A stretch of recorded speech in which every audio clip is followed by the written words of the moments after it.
Everything began with Goku's return to Earth after the events of his training on Yardrat.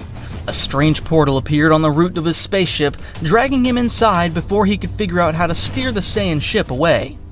That caused him to experience a very strange and uncomfortable journey through a dimensional tunnel, which he eventually managed to escape.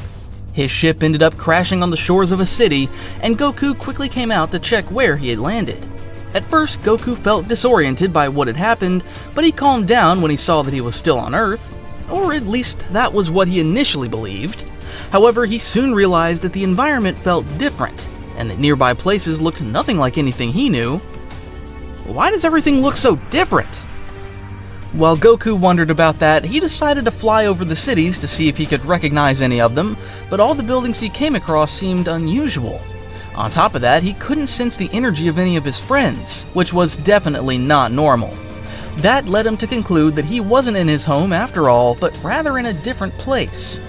Of course, his arrival did not go unnoticed, as Cecil's team had received information about a man flying through the skies, one they had no prior record of. This raised a lot of questions for all those who knew of the situation, especially since they had recently gone through Omni-Man's betrayal and massacre.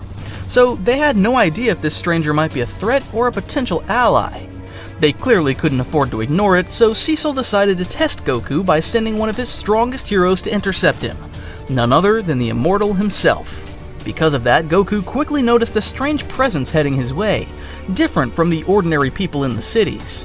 That's when the Immortal arrived where Goku was, staring at him intently, making sure he didn't make any suspicious moves.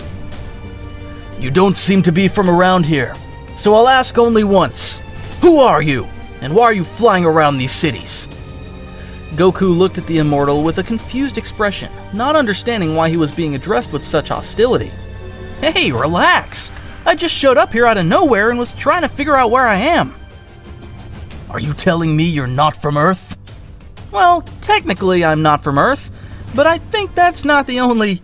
Before he could finish talking, the Immortal clenched his fist slightly upon hearing Goku's admission, as he had bad memories with beings from other planets, especially after what had happened with Omni-Man. Without warning, the Immortal lunged toward Goku to attack him, not wanting to risk giving another alien being a chance to strike first. Not again. Goku was startled by the sudden attack, but he didn't hesitate to block it with one hand. The impact caused a slight gust of wind, but the Immortal showed no sign of backing off. "Hey, wait! Why are you attacking me out of nowhere?" "I won't make the same mistake again. If you come from somewhere else, you'd better leave now or I'll put an end to you right here." The Immortal was shocked by Goku's strength since Goku had so effortlessly stopped his punch. But that only gave him more reason to see Goku as dangerous. The Immortal kept attacking Goku in midair with all his might, determined to land a hit. Goku didn't really understand why he was being attacked, so he merely avoided the blows. Meanwhile, Cecil's team was watching the encounter. Setting aside the fact that the Immortal had recklessly initiated combat, Cecil focused on the fact that Goku appeared to be stronger than even the Immortal. That gave Cecil no peace of mind, so he quickly considered sending reinforcements in case the situation got out of hand. "We don't have a choice. Contact Invincible so we can head there as well." Meanwhile, the mid-air fight continued, with the Immortal still upset by Goku's presence and by the fact that he couldn't land a single blow despite using all his strength. Eventually, Goku decided to grab the Immortal's arms to stop him in hopes that he could talk things out. The Immortal was stunned by Goku's tremendous strength because once he was pinned, he couldn't move at all. "Look, I don't want to fight you. I'm just lost and looking for answers. Can we talk this out like civilized people?" Goku let go of the Immortal's arms to show that his intentions were genuine. The Immortal, frustrated by Goku's apparent indifference to his attacks, backed up a few meters in the air, staring at him, trying to see if there was any hint of evil intentions. All he could see in Goku was calmness, even curiosity. "What kind of being are you? You're not like the Viltrumites, but your strength is ridiculous. Where exactly do you come from?" Goku smiled slightly, crossing his arms. "I'm Goku, a Saiyan raised on Earth, and believe me when I say I mean no harm. I came here by accident, but it looks like this place is very different from mine." During their brief exchange, Goku sensed a stronger energy approaching, apparently surpassing the Immortal's power. That energy belonged to none other than Invincible, who had answered Cecil's call right away. Goku was surprised to see someone else who could fly. Apparently that was something common in this place. "Tell me, Immortal, how are things going? Is he dangerous?" "Well, after attacking him, he doesn't seem to have bad intentions, but he's still someone from another race." Hearing that, Invincible decided to ask Goku a crucial question, in order to gauge whether he could be trusted. "In that case, answer this. Have you heard of the Viltrumites?" Goku looked puzzled by Invincible's question, since the term Viltrumites didn't ring a bell at all. In fact, it sounded somewhat strange to him. "Honestly, no. Is that some kind of local dish or something?" Invincible and the Immortal were a bit taken aback by his answer. It was as though Goku wasn't taking the question seriously, yet despite that, he seemed sincere. But before they could say anything else, a pair of drones from Cecil's team arrived on the scene, projecting a holographic image of the leader of the Global Defense Agency. "Hold it right there. I'm Cecil Stedman. We've been monitoring everything that's going on, and so far you don't appear to be an immediate threat, but I need clear answers. How did you get here, Goku? And why is your power so outrageous?" Goku scratched his head, laughing softly. "I'm not really sure. I was on my way back home with my friends when this sort of portal opened from out of nowhere, and next thing I knew, I was here. And about my power, well, I guess I just train a lot. Ever since I can remember, I've dedicated myself to that." Goku spoke humbly, though with a subtle hint of pride. Cecil glanced over at the Immortal and Invincible, who nodded slightly to indicate that though he had met with resistance, Goku showed no hostile intent and didn't seem to know anything about Viltrum. "Alright. For now, we'll invite you to our facilities for an evaluation. I don't want any more incidents in the cities. Invincible, Immortal, take care of escorting him." "Sure, that's fine by me." Always ready to cooperate, Goku nodded cheerfully. "Sure, I don't mind. Besides, maybe you can help me get back to my world. If everything goes smoothly, we can try." With that final exchange, they all flew toward the facility so that Goku could settle in and talk directly with Cecil's team. As they flew to the base, the Immortal couldn't help keeping his guard up.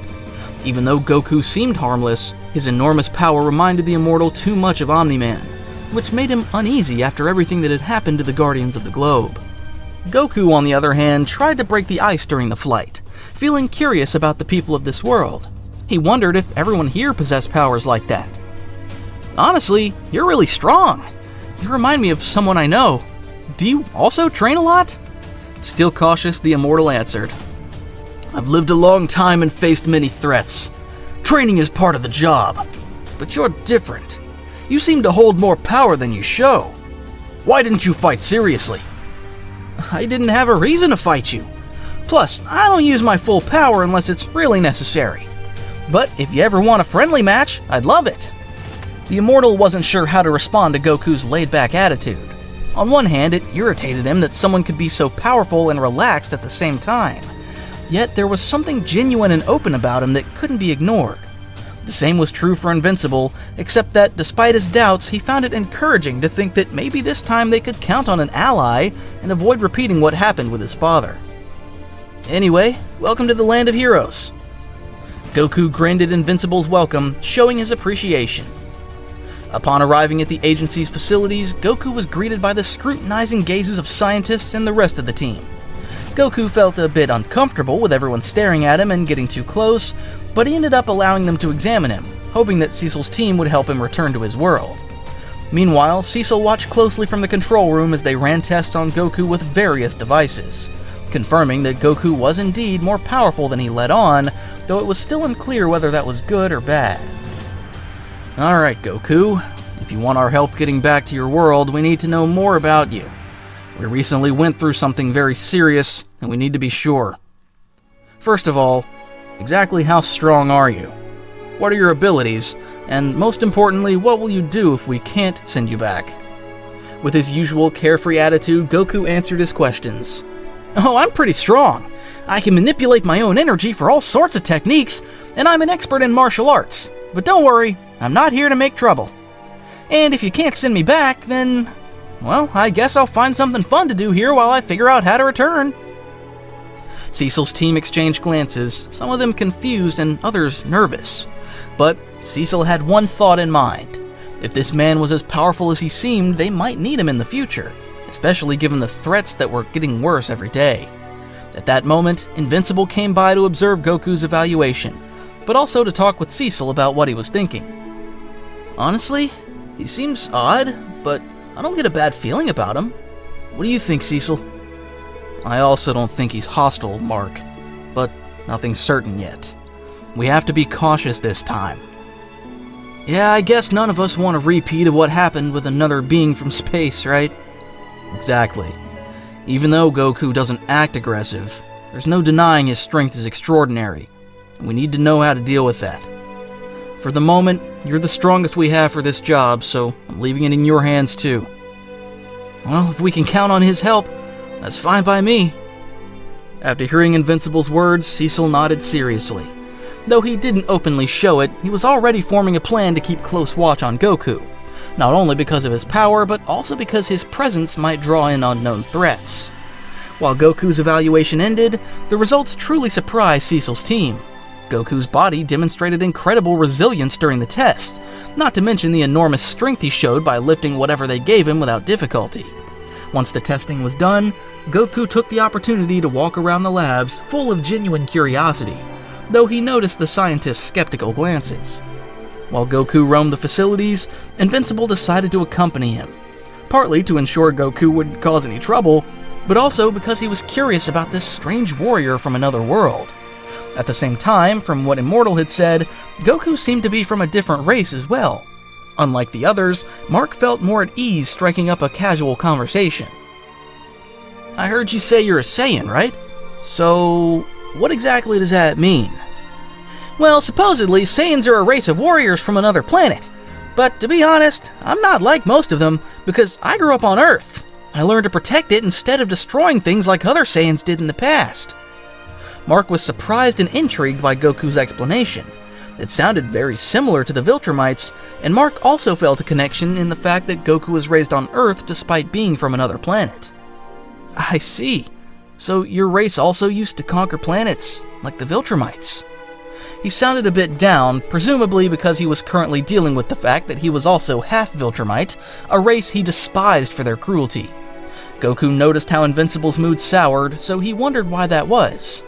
In fact, now that Goku thought about it, the first thing he had heard upon arriving was questions about whether he knew about Viltrumites, as if there was a strong reason everyone was wary of them.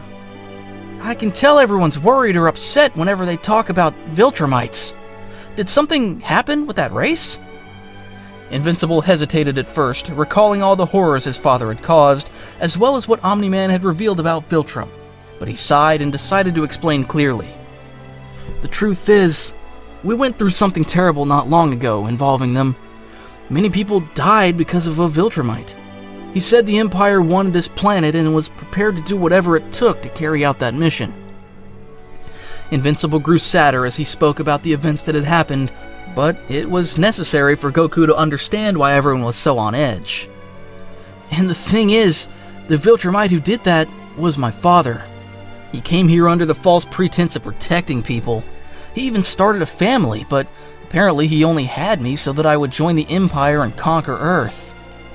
Invincible's words reminded Goku of how he felt when he learned of his origins through his brother Raditz. Goku also disapproved of the Saiyans' atrocities, and he never identified with that part of his heritage. Moved by sympathy, he patted Mark on the back to console him, letting him know he understood. I know it's not easy dealing with that kind of thing. It's like the actions of our people define us just because we belong to that race. But you can always be the exception and fight for what really matters. My adoptive grandfather taught me there are better ways to use our strength. I've faced a lot of opponents, but I always fight with the desire to push myself and protect others, not to hurt them. Mark could see the honesty in Goku's eyes, and he began to feel more comfortable around him. Though he still wasn't entirely letting his guard down, he was starting to think Goku might be someone he could trust, and more importantly, someone who understood him because they were in very similar situations. It really feels good to talk about this with someone who gets it. You seem like a good guy, despite being so unusual. Goku simply smiled upon hearing Mark's words, happy to see he was feeling better. Thanks! Although to me, everything here is strange. It looks like most people wear those flashy suits. Are they all heroes like you? Not everyone, really. But yeah, most of us here are heroes. Or at least we try to be. I'd love to see what kind of abilities the other heroes have sometime. Of course, only if and when you think it's okay. Mark smiled, somewhat infected by Goku's energy. But before they could continue talking, the Immortal, who had been nearby listening, joined them, keeping his serious gaze fixed on Goku. For now, that won't be possible. Cecil has assigned us to keep an eye on you while you're here. Don't get me wrong, Goku. You might not be like Omni-Man, but I don't easily trust beings from other planets. Goku simply nodded, understanding the Immortal's concern. That's fine. I don't mind you keeping watch. After all you've been through, it's only normal. If I were in your place and a stranger suddenly showed up, I'd probably do the same thing, I guess. Goku's direct and sincere response took the Immortal by surprise. Despite not showing it openly, the Immortal was beginning to feel that maybe this warrior wasn't like other aliens he'd fought in the past. Meanwhile, Goku and the others were chatting as Cecil continued reviewing the preliminary reports on Goku's physiology, which he still found astonishing. Goku's strength, speed, and endurance surpassed even his highest expectations for the planet's top heroes, making him an enigma. Yet what intrigued Cecil most was Goku's attitude. How can someone so powerful act so carefree? Is it all an act, or is he really that straightforward? Later, Cecil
noticed that Goku was controlling his power very well.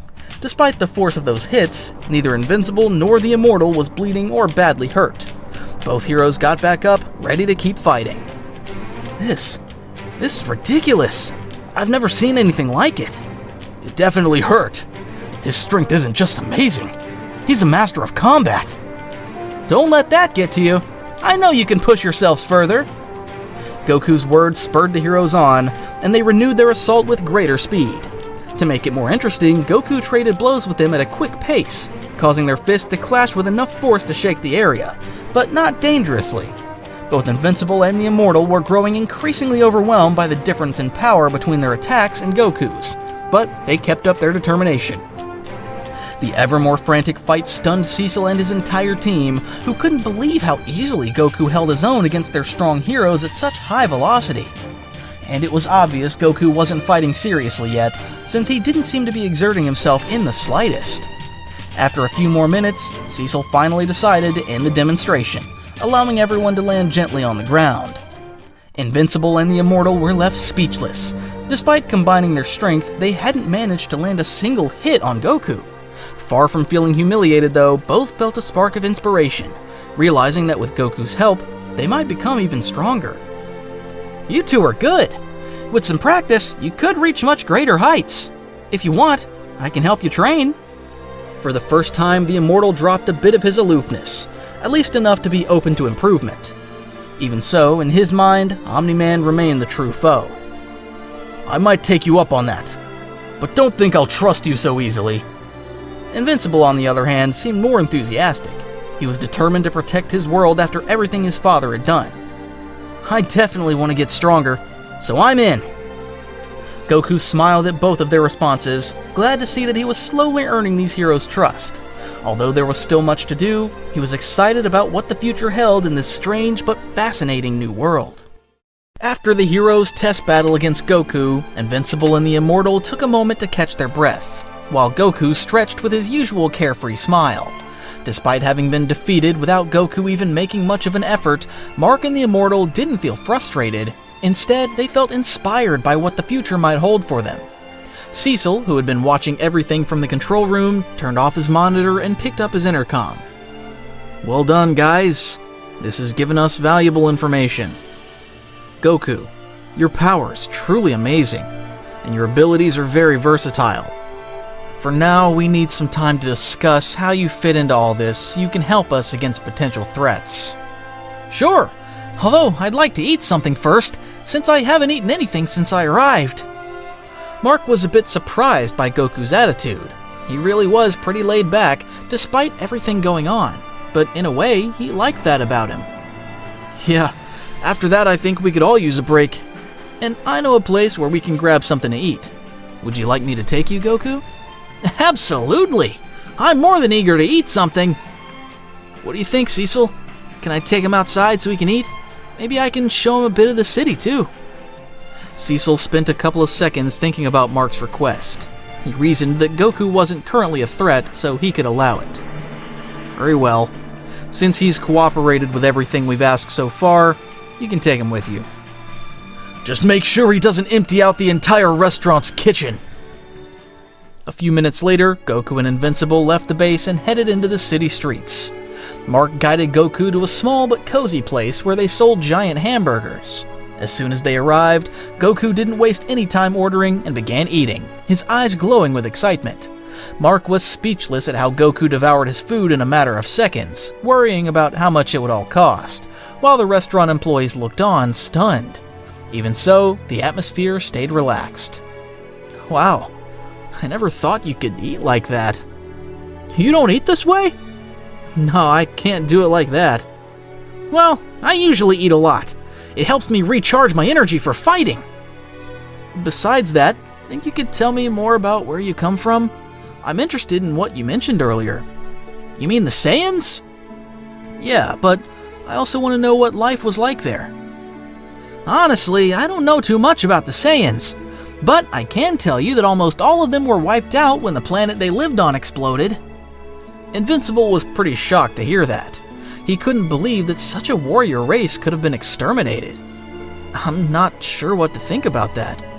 From what you've told me, they sound somewhat like the Viltrumites and how they conquer planets, but wiping them all out is still an atrocity. Goku set down his half-eaten hamburger and scratched his head, looking uncertain. Well, yes and no. The Saiyans weren't exactly good people, and most of them lived only to fight and conquer planets. But they were ruled by someone even worse, who forced them to do all that. Invincible frowned as he processed this. The idea of such a powerful race being manipulated and then destroyed was unsettling. How did you survive? Goku took another big bite of his hamburger before answering. They sent me to Earth when I was a baby. Apparently because the Saiyans would send infants to conquer weaker worlds. But I was lucky. My grandpa Gohan found me and raised me as his grandson. Thanks to him, I learned to be a good person, not a conqueror. Invincible nodded, realizing that Goku's upbringing had set him on a different path from what he might have become. That sounds similar to what happened with me. My father also came from another planet, but his original intentions weren't the best. Yeah, I remember what you told me, and it seems like, unlike the Saiyans, the Viltrumites are more organized with their conquests. Invincible sighed, recalling everything that had happened with his father. He didn't want the conversation to get too dark, so he changed the subject. Anyway, the important thing is that we decided to do the right thing, no matter where we come from. Goku grinned broadly and finished the rest of his hamburger in one bite. Exactly, and that's why I always train. You never know what kind of enemy might show up. Speaking of that, I'm surprised at how strong you are. I think you could even beat a Viltrumite without any trouble. Goku folded his arms, mulling over how powerful a Viltrumite might be. That sounds interesting. I've never fought one, but if they're as tough as you say, I wouldn't mind giving it a try. Invincible smiled, feeling more comfortable with Goku. Despite Goku's overwhelming power, his friendly, easygoing personality made him pleasant to be around. But right then, Invincible got a call from Cecil, who had detected some unusual activity at the Mauler twins' lab. They had recently escaped from prison under mysterious circumstances. I don't know what the twins are up to this time, but there's a very high energy reading in that area, so I'm requesting your help with this mission. Seriously? Those two escaped again? Alright, I'll head right over. Bring Goku with you while you're at it. This will be a good chance to see how he handles this kind of situation and assess his performance. Got it. After that brief exchange, Invincible ended the call and turned to Goku as he stood up. Well, I guess you heard him. We gotta go. Goku had already finished eating and smiled excitedly. Great! It's just what I need to burn off my meal. Both of them shot out of the restaurant, leaving the staff slack-jawed at how fast they vanished. While flying through the city, Invincible felt more secure having Goku at his side. He knew this battle would be different with him as an ally. They streaked through the sky toward the Mauler's lab. As they flew, Mark glanced sideways at Goku, a bit surprised by his enthusiasm. I'm not sure what to expect from the Maulers this time, but if Cecil detected a high energy reading, they're definitely cooking up something big. That sounds fun. I like it when the enemies are strong. It makes things more interesting. I don't know if fun is the word I'd use, but at least we'll be ready for anything. What neither Goku nor Invincible knew was that the Mauler twins weren't acting alone. They were working with Angstrom, specifically his normal pacifist version from before he turned evil. He was the one who'd freed them from prison, but only so they could build a machine for all his variants and absorb their knowledge to improve life conditions in every reality. When they arrived, Goku and Invincible landed with caution. From the outside, the Mauler's lab looked more heavily fortified than before, causing Mark to frown. I wonder why this place is so reinforced. Don't worry, I'm sure we'll handle this in no time. After saying that, Goku quickly sensed the energy of the people inside the lab, surprised by how many there actually were. But what was most bizarre was that although several presences were inside, most felt exactly the same, like clones. There's definitely something weird going on in there. We'd better figure out what it is. Invincible nodded, and both decided to force their way in before anything else could happen. In a flash, they broke through the walls to enter and locate the Mauler twins. Because of the tremors caused by the collapsing walls, the twins immediately realized someone had busted in. Damn, it looks like they know where we are. No time to lose. Luckily, the machine's already ready. Good. Then we have to use it right now. With that, the main Angstrom stepped up to a huge machine and connected his head to a helmet. He wasn't the only one linked to it, though. There were many Angstrom variants attached as well, all normal versions, but the main one was the one who could open portals to different universes. As mentioned before, the goal was to absorb all of his variants' knowledge in order to find the solutions to the world's problems, and bring peace with that information. The only catch was that it needed time to load everything in a stable way, otherwise it could be dangerous. But while the machine was still loading, Goku and Invincible made their way through the facility until they finally reached the Mauler twins and their equipment. Goku focused on them, noticing that both twins had exactly the same energy signature, as if they were the same person, confirming to him that they were clones. Meanwhile, the twins were surprised to see Invincible accompanied by someone they didn't recognize. Great. As if it wasn't enough before, now there's another hero. Do you really have to ruin everything? We're in the middle of a revolutionary breakthrough, something that will change all realities. He said this while keeping quiet about the true arrangement with Angstrom. Invincible folded his arms, not believing a word of it. Right, because the last time you tried a revolutionary breakthrough, you nearly destroyed the city. What are you up to now? The other Mauler, irritated, pointed at Angstrom to buy time. We're gathering knowledge from multiple versions of Angstrom in other dimensions. There's nothing illegal about that. Goku just tilted his head as he tried to figure out how the machine worked, without much success. And what's that supposed to do for you? Angstrom opened his eyes and looked at both heroes with a calm expression. The goal is to pool the intelligence of all my variants so we can find solutions to the world's problems. Hunger, poverty, wars. Everything can be resolved with the right knowledge. Invincible raised an eyebrow at their so-called plan, remaining skeptical. And how is this machine supposed to do that without blowing up? One of the Maulers grinned proudly in response, clearly confident in his creation. We've done all the calculations, and it's completely safe. More or less. Whatever the case, you two are criminals and need to go back to prison for everything you've done. So either you go willingly, or we...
Meanwhile, Angstrom kept his eyes shut, intently absorbing data from his variants. Though Invincible had taken a few blows, he pressed on, not about to give up. He knew he couldn't match Goku's speed or technique, but he was doing his part. With a powerful punch, he sent one clone flying against a wall, taking it out of the fight. Goku, on the other hand, dodged the energy shots fired by the remaining Maulers as if it were second nature. In seconds, he vanished and reappeared among them, dishing out punches and kicks that knocked them out with ease. Some tried using stronger weapons, but Goku destroyed them before they could be fired. How much longer? We can't keep this up. Just a little more. Panicking, Mauler 1 tried to manually tweak the machine's energy input to speed up the process. But due to the tremors from the ongoing fight, one of the knobs broke off, making Angstrom snap his eyes open in alarm. What are you doing? Don't interfere with the process! The machine began to hum loudly, and streaks of blue and red energy shot out from its connections. The monitors that displayed data on all the Angstrom variants started flickering wildly. One screen flashed a critical error, and suddenly the entire lab shook. I really don't like how this looks. Goku frowned, immediately sensing the machine's instability. This isn't good. Invincible also felt the danger and looked toward Angstrom, who was desperately trying to disconnect from the machine. You shouldn't have touched anything! Now it's overloading the system! Don't disconnect from the machine. That'll make it worse. By attempting to disconnect, Armstrong caused the machines to explode outright, making the entire area collapse instantly. Mauler 1 tried to flee with his clone, but an arc of electricity struck them both, knocking them unconscious. Goku didn't have time to help the criminals. He only had time to teleport and pull Invincible out of the plane. Invincible was stunned by Goku's quick reaction. He hadn't even registered the moment Goku grabbed him and got them out. With the explosion still unfolding, Goku quickly used his energy to blast away part of the area so it wouldn't spread further. Moments later, Invincible and Goku were hovering in the air, staring at the smoking ruins of the Mauler's lab. A thick cloud of dust shrouded the rubble, and flames still burned here and there, with no sign of anyone surviving. Mark put a hand to his forehead and sighed, trying to process everything that had happened so quickly. Well, that was a bit more chaotic than I expected. Yeah, but at least we stopped something worse from happening.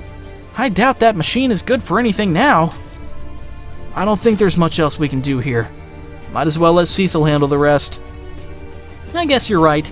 He knows this world better than I do, so he'll figure out what's best. With that, Goku and Invincible moved away from the area, seeing no one left and leaving the aftermath to Cecil's team.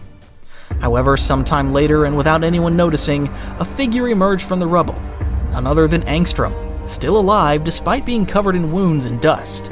Yet, because of what had happened with the machine, his brain had grown noticeably larger, having absorbed a great deal of knowledge from his variants in other worlds. His eyes reflected frustration as he surveyed the wreckage, letting out a low growl of disapproval. All that knowledge, all that information, they don't understand. This wasn't just about me. It was supposed to be the start of real change. It was supposed to be the answer. Armstrong stood up slowly, thinking about what had just happened. He realized the two who had thwarted him were Goku and Invincible. Now that he had gained so much information, he'd seen the worst versions of Invincible in other worlds. But at the moment, he wanted to find out exactly who that spiky-haired man in strange clothes really was. After pondering it a bit, Armstrong steadied himself, stumbling at first, but with a determined expression on his face. The surge of knowledge from the machine had not only expanded his intellect beyond normal human limits, it had shown him infinite realities, many with corrupted or defeated versions of himself. So many possibilities, so many failures, but also solutions. I saw worlds where heroes saved no one, where they caused the chaos. And that man, Goku, where does he really come from? His power goes beyond even the laws of our reality. I'll need a new strategy. If I can figure out who he is, maybe I can look for him in some dimension and see if there's a reality that contains variables like Goku. That might help me with my next move once I plan it out. Just then, one of the Maulers began to stir among the debris, barely conscious after the huge explosion. It was the original Mauler, his body terribly injured.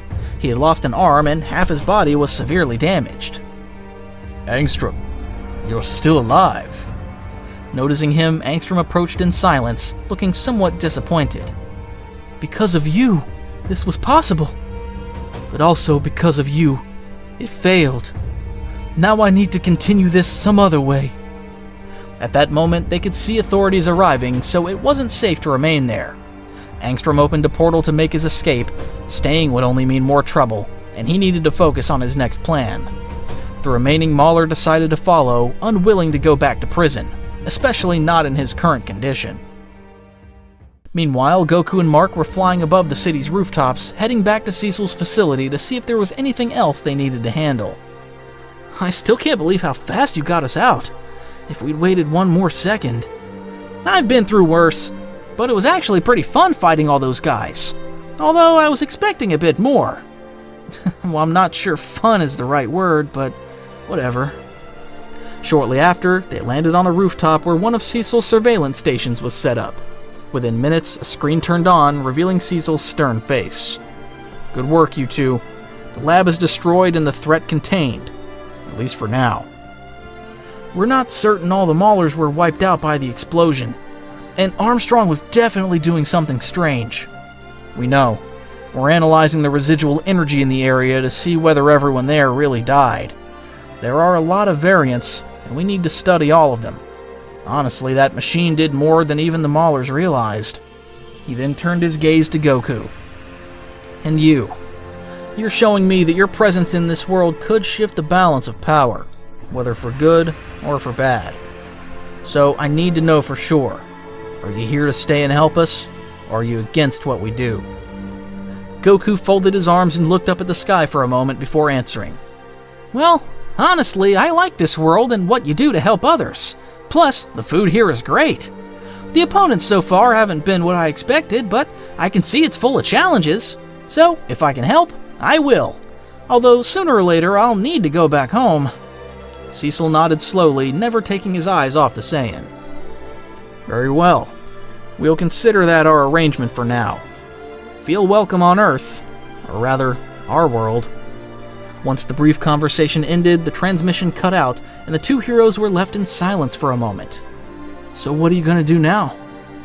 I don't know much about this place, but I figure I'll do what I always do. Train and recharge by eating. Want to join me? Sure, why not? Though I can't promise I'll keep up with you. Don't worry, that's the fun part. Everyone improves in their own way. And that sounds perfect. Great, but I think we should look for another spot where we can train freely. You know this world better than I do. Do you know of any place? After having fulfilled the mission Cecil had given them, Goku and Mark decided to go train in order to test their abilities, and also learn more about their fighting styles. After a few minutes soaring through the sky, getting farther and farther away from the city and from any populated area, Mark guided Goku toward a mountainous zone on the outskirts, where nature was still intact. Here we are. There are no cameras and no civilians nearby. We've got all the space we want. Perfect! This is exactly the kind of place where I train at home. I love it! Both of them descended gently, landing on a large rock that overlooked the valley. Goku stretched his arms, throwing a couple of punches into the air to loosen up a bit before the match. Alright, Mark. Before we start anything serious, I need to see how you actually move, so don't hold back like you did in our training fight, okay? Invincible was a little surprised that Goku had noticed that detail, because he was right. Mark had held back, thanks to his heroic way of fighting and his habit of not seriously injuring opponents due to his great Viltrumite strength. Okay, but how did you know I wasn't using my full power? I could tell from the force of your blows and how you moved. It really amazes me how experienced you are in combat. Very well, there shouldn't be a problem if I fight you seriously. Sure. Besides, if you don't give it your all, how will you improve? I promise I won't hurt you, but show me what you can do. Mark nodded and began to take a deep breath. His suit tightened slightly as he gathered strength and launched himself at Goku with impressive speed. So fast, the air around him trembled from the thrust. When he was close to Goku, he threw a punch straight at the Saiyan's face, but at the last second, Goku tilted his head with ease, dodging without moving from the spot. Good start. It's different from your earlier punches. I'm glad to hear that. Without wasting a moment, Mark increased the intensity and flew in circles, attacking with a series of combos from different angles. Goku dodged naturally, blocking only when necessary, as if he were reading every move before it happened. After a few minutes of trading blows, Mark pulled back a bit while Goku seemed to be just warming up. You have good foundation. You're fast and strong, but your movements are a bit limited. It only takes someone stronger than you to beat you, but if you make your style more dynamic, you could have the upper hand even against superior opponents. So, what should I do? Relax. I know that after everything that happened with your father, you must be afraid of killing your opponents because of your strength, and that limits you. That's why you need greater control so you're not so limited when attacking. You shouldn't always fight with brute strength. Sometimes hitting carefully and precisely is more useful than hitting with full force. I'm gonna show you. After saying that, Goku bent his knees slightly, one foot planted on the rocky ground while the other lifted just a little, adopting a fluid yet firm stance. Watch me closely, Invincible. It's not just about how much strength you use, but how, when, and where. And in a blink, Goku vanished from Invincible's sight, leaving him confused by the situation. When Invincible instinctively turned his head to look for him, Goku was already at his side, without having made a sound. His fist stopped a few inches from Mark's stomach without hitting him. Can you sense it? With this much force, I could put an enemy out of commission without killing him. This is control. what you lack. Invincible was stunned. He was already aware of Goku's speed after what had happened, but it was still impressive. It's incredible. I didn't even see you move. And I'm not even using Kaioken. What? I'll explain later. For now, come at me with all your strength, but combine it with more than just direct punches. With that, Goku shifted into a different fighting stance to prove his point to Invincible. Watch my feet, my shoulders, my breathing. Your body gives off signals, and you have to learn to read them so you can use them to your advantage. Very well, I'll try. This time, Invincible flew toward Goku in a zigzag path, trying to avoid a predictable straight line. Goku tilted his head as he watched Invincible's new strategy, approving of it.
Gain an edge. Goku stood still for a moment, watching carefully how Invincible moved around him, realizing it wasn't random. Mark was gaining force in the air, and he was right, for soon Invincible charged at him with incredible speed and managed to land a clean hit on the Saiyan's face. The punch didn't move or affect Goku at all, but at least Mark had landed a strategically sound attack, which was exactly what Goku wanted. That was surprising! Great job, Invincible!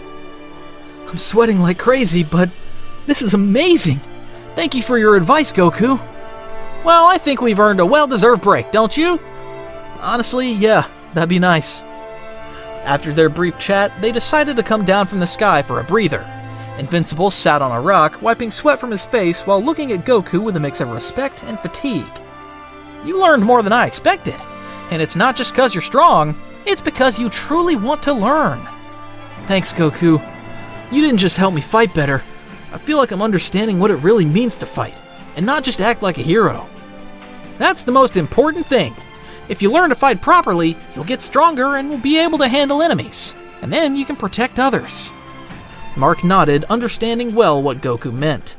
In the distance, the sun was beginning to sink behind the mountains, marking the end of their training day. What a great day! It's been a while since I trained with someone new who was so eager to improve. I'm glad I came to this world. Same here. Sometimes with all the chaos and responsibilities, I only focus on getting stronger and forget the part about learning the art of combat. Thanks for that. Goku let himself fall backward onto the grass, half closing his eyes while enjoying the moment. It happens. One grows stronger, sure, but it's also important to learn about oneself along the way. I'd really like you to meet the other heroes I work with. I think you could teach us a lot. Goku turned his face slightly toward Mark, raising an eyebrow with curiosity. Oh yeah? What kind of team is that? It's the new Guardians of the Globe. They're not perfect, nor as powerful as you, but they have good hearts, and they've been through a lot lately, so I'd like you to meet them and maybe help them improve." Goku nodded slowly, grasping the importance of the proposal. "If that's the case, I'd love to. I'm curious about what kinds of powers the heroes of this world have. Sounds fun." After answering, Mark stood up, stretching his arms with some effort while shaking the dust off his uniform. "So, how about tomorrow? I could talk to Cecil to set something up with us. I don't think he'll complain if you're involved." "Sure. I've got nothing to do tomorrow anyway." Hearing that, Mark slowly took off, beginning to leave the valley to go home. "See you tomorrow, Goku. Thanks again." "Rest up, Invincible. You did well today." While Invincible disappeared into the distance, Goku stayed a moment longer, looking at the stars that began to appear in the darkening sky.